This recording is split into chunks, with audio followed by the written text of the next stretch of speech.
our wonderful guest coming here from the UK. We're actually going to leave it to Phoebe Jones to introduce Nina. Is that okay? All right. Yes. I think you'll do her some honor. I've only known her for 40 years. So Nina is here from London, UK, although she's originally from Argentina, and she coordinates the work of the Global Women's Strike in Haiti, in Ireland, in India, Thailand, the US, the UK, Peru. Thank you. Thailand. I said Thailand, yeah. And is here. She works with the Legal Action for Women. She was the founder of that. She is a spokesperson for the English Collective of Prostitutes. And she has also been very involved in Momentum, which she will explain to you what that is. But it's the movement, basically, that has been behind getting Jeremy Corbyn and John McDonnell elected as leadership of the Labour Party. So she's here to help us get started. We have a new space, a women's center in Germantown. It's huge, and we're hoping it's going to be a movement space. And we're remodeling ourselves after the center in London. So if we could all welcome Nina Lopez.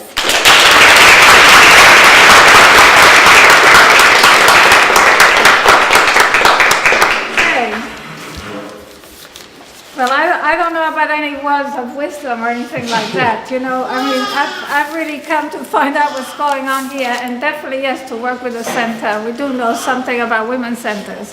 Now, it's a very good time to be here, or maybe the worst, but I think the best. Because we've all gone through a very traumatic thing. You know, what happens in the US affects the whole world, and you get to vote. The rest of us don't get to vote. We just suffer the consequences. So, you know, the US, I remember a filmmaker, in the Dogma, who was from Denmark, who said about 60% of the world is US, because we are run by the US whether we like it or not. And that's really true. So when somebody like Trump gets elected, you know, we are all traumatized all around the world, and not just here. I grew up under a dictatorship. Argentina had many dictatorships before the infamous one that disappeared 30,000 people. You know, we had a bit of dictatorship, a bit of civilian government for a year. Then people didn't like it, the military didn't like it, they came back to power, etc. So I'm familiar with dictatorships. The US is not. Thank God. It's wonderful that you're not. However, when somebody like Trump gets elected, you have to take it seriously. You know, I think there are various people who are trying to kid themselves that maybe he won't do what he said he's going to do. We have to get ready for him to do what he said he's going to do. We just went through a traumatic experience in Britain, which was Brexit, because people didn't expect it. It was very similar, in fact. People thought, oh no, we're not going to vote no. Okay, Brexit was for Britain to leave the European Union, okay, which it has been part of for about 40 years. And it's something that the Conservative Party had, a section of it had been pushing for a long time. And they decided to take it to a referendum. And everybody thought that somehow people would not vote to leave, but people voted to leave. Not by a huge majority, but they did. And the people who wanted to stay saw it obviously as a separatist, a nationalist, a racist vote. And in some ways, it was all those things. And there's no question that as soon as Brexit happened, there were a lot more racist attacks. I mean, it was like quick, you know, and I hear that the same thing is happening here with the Trump victory. In other words, the worst elements were encouraged by the Brexit vote. However, as with Trump, there was a lot behind Brexit. There was a lot of just refusal of the status quo, of anger with the political class, anger with right-wing politics, anger with people getting richer and richer, anger with austerity, you know, the 1%, while the 99% are getting poorer. And just the feeling that you want to kick them in the balls, frankly, right? And I think there was a lot of that with Trump. So people have compared it, and it's a fair comparison. Now, you know, everybody's familiar with Joe Hill, I'm sure. When Joe Hill was about to be executed, he said, "Don't organize." And it's something that we've all heard, and that as people who are in the movement, we have to really take to heart, because we haven't got any choice. You know, either we're going to organize, or we're going to get rolled over. You know, something very serious has happened. Somebody who is really a fascist. You know, the closest comparison I can think of is Mussolini. If you watch any speech of Mussolini, there's something about his total disregard even for logic, you know, that's very much like Trump. It's like, I'm strong and I can say and do what I like, that's it. You know, and so when something that serious happens, we really have to, you know, kind of have a sense of urgency about organizing. And I'm not talking only about helping the vulnerable, I'm talking about all ourselves and all the sectors that we are, you know, getting together and just, you know, standing up against everything that Trump is going to do at every level. You know, because just because he's won doesn't mean that he's going to be able to do what he wants to do. And a lot of it depends on what we're able to do. However, something extraordinary happened in Britain. You know, we lost the general election in Britain. Okay, the Tory party, the Conservative Party, got re-elected with a majority, which again nobody expected. That happened just before Brexit. Everybody thought that the Labour Party, which is a bit like your Democrats here, no great shakes, you know, Tony Blair, that's all you need to know that is pretty bad, right? And after Blair, it's a bit like nobody wanted to vote for them anymore because they were just terrible. And you felt like, well, if you're going to have Blair, if you're going to have, you know, the Labour Party is going to support George Bush, then what difference does it make? So as a result of that, Ed Miliband, who was then leader of the Labour Party, lost the election because he didn't represent anything different, or not different enough that people wanted to vote for him. So a lot of people didn't vote or voted Green or whatever. And so the Conservatives came back in. And it was really a shock. However, out of that shock, something extraordinary happened, which is a bit what's happening here now with your Democrats, which is that the leader who had lost the election, Ed Miliband, resigned, and so there was a leadership contest for who was now going to head the Labour Party. And out of that, the most unexpected, honestly, an extraordinary thing happened, which is that a member of parliament called Jeremy Corbyn, who is a socialist, who has opposed the leadership of his own party for 30 years. You know, they keep saying he's voted 500 times against the leadership of the party. It's true. You know, in fact, there's two of them. There's Jeremy Corbyn and somebody else called John McDonnell, with whom the Global Women's Strike has worked closely.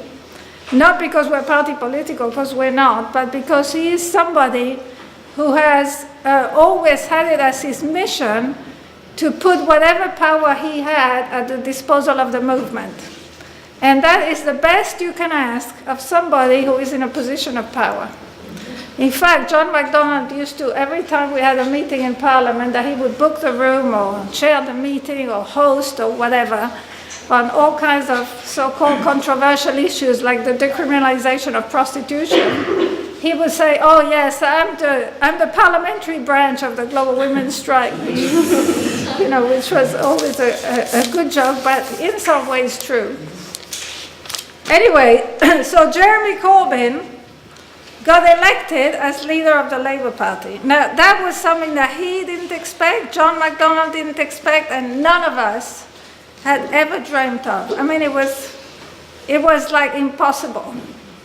You know, first of all, they had a very hard time you have to get 35 members of parliament to nominate you in order to even stand for the election. They finally, at the very last second, managed to get their 35. Most of them did not support Jeremy. Most of them agreed to nominate him because they thought, okay, since we've just lost an election, the party's in a mess, we owe it to the people who are really angry about what has happened to have kind of a fair debate about what the issues are. So they said, okay, we'll nominate Jeremy Corbyn. And then the most extraordinary thing happened. Jeremy Corbyn started to go out to speak to people. You know, they would book a room like for 50 people, and then hundreds started to turn up. And within a few weeks, they were just booking rooms for thousands of people. They would have, like you have a meeting here, they would have to have an overflow next door, and then they had a fire engine outside, which he would stand on top of to speak to all the masses out there who couldn't get in. And it just went like that all around the country. I mean, it was an extraordinary thing that happened within about 3 months. And by the end of that process, he was elected. He was standing against 3 other people, okay? And he got more votes than all the other 3 put together. He got nearly 60% of the vote. And it was just extraordinary. And it is out of that momentum that the momentum group has emerged, which many of us are part of. And also some of us have, as individuals, not as an organization, but as individuals also joined the Labour Party in order to kind of enable this process and win the general election. And, Jeremy, I think you have to know one thing, well, a number of things about Jeremy. I'm going to tell you what he stands for. Okay, he's anti-racist, he's anti-sexist, he's anti-discrimination, and I'm not saying this in terms of things that he's now talking about. You know, politicians, depending on who they're talking to, they just shape their discourse. Okay, this is a guy who has a track record, who has never had any personal ambition, which is why he's always been able to stand up to the leadership of his own party and to stand up in Parliament against whatever legislation was coming in that he didn't agree with, because he wasn't looking for promotion. He felt he was there as a member of Parliament to represent the movement outside, and therefore that's what he did. So he's been against every form of discrimination, he's been against deportations, he's been against the witch hunting of immigrants, and even now that they're putting a lot of pressure on him because of Brexit to say somehow we want to limit the number of immigrants coming in because that's what people want and therefore you've got to address it, and he's absolutely refused to do that. He's generally against war, against the arms trade, against military intervention anywhere in the world. You know, he's very well-known anti-war person. He's been a supporter of Palestine for many, many years. And he's into the renationalization of the railways, which were national, then were privatized, and also the renationalization of the National Health Service.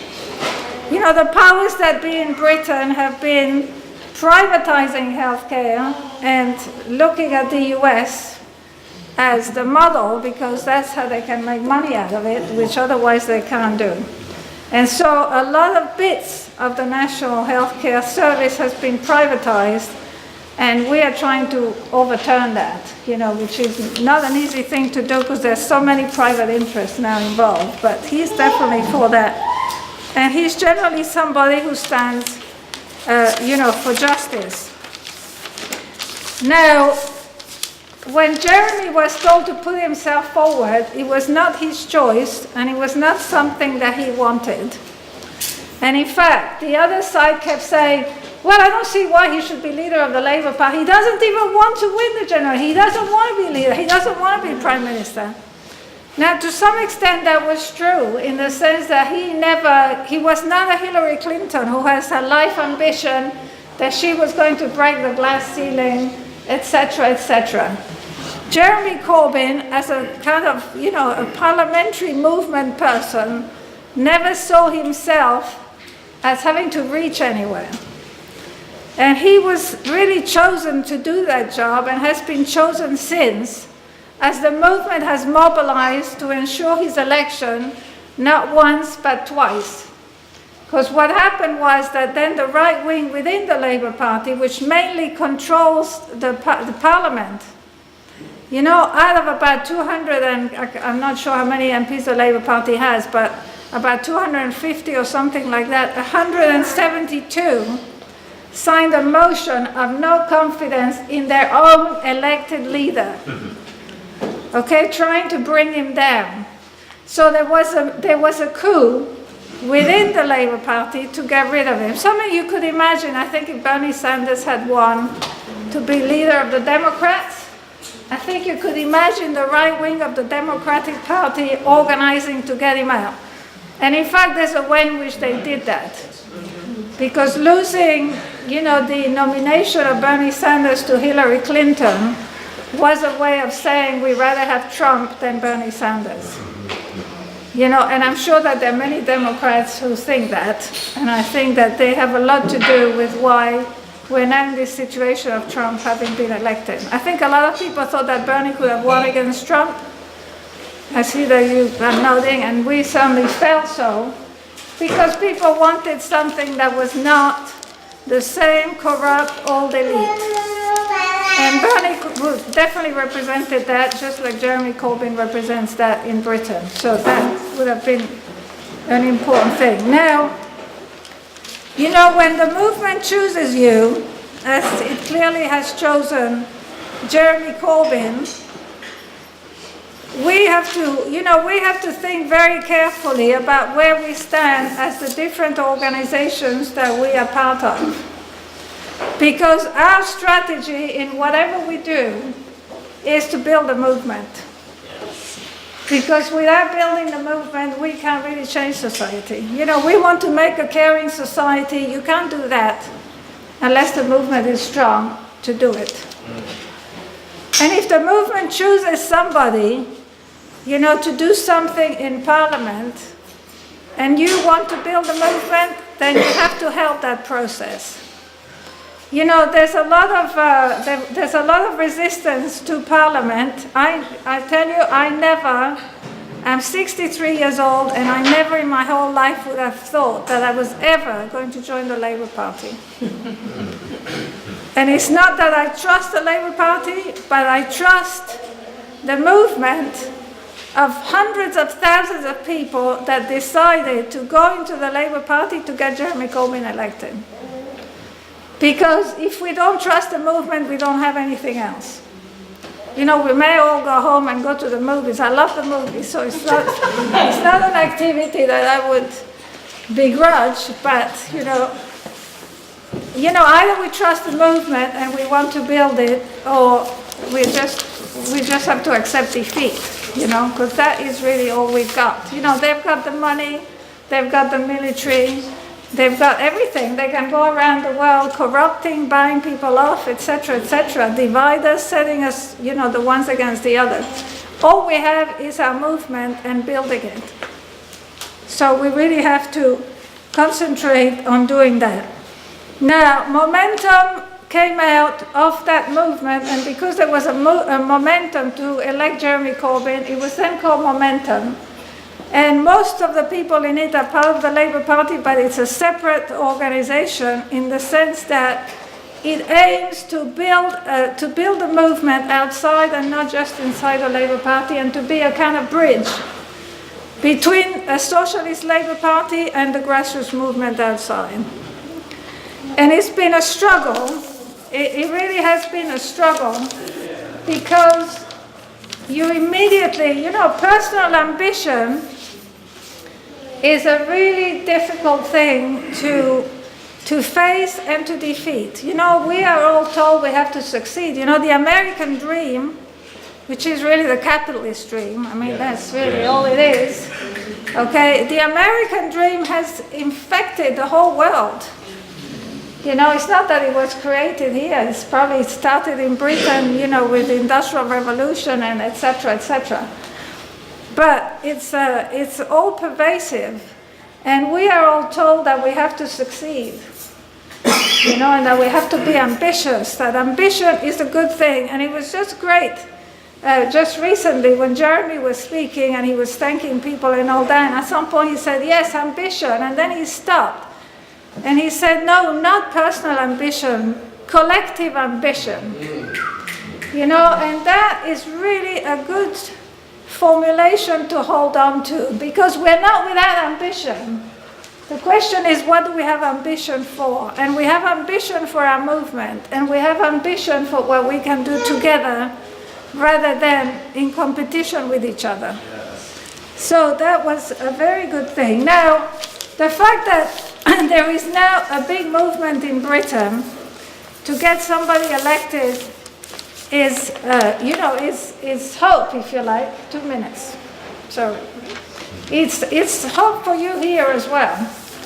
First of all, if we succeed in one part of the world, we can use it elsewhere. Okay? And we really have to work on a more international scale. You know, the fact that there's been a strong movement in Spain with Podemos, there's been a strong movement in Greece that has partly been screwed really by the European Union, but anyway, there's been strong movements, Latin America, etc., has really helped us in the UK, and I'm sure has helped here with the Bernie Sanders and all the movement that gathered momentum also around that, whether or not you were involved in that particular campaign or not.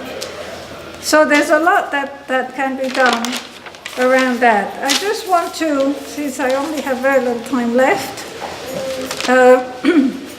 I just want to say that one of the things that were used to try and defeat Jeremy Corbyn, because he had to sit again for another election a year later, which he won just now in September with 62% of the vote, okay? So she won by a bigger majority, which was really great. But some of the people that organized to try and bring him down were women in parliament.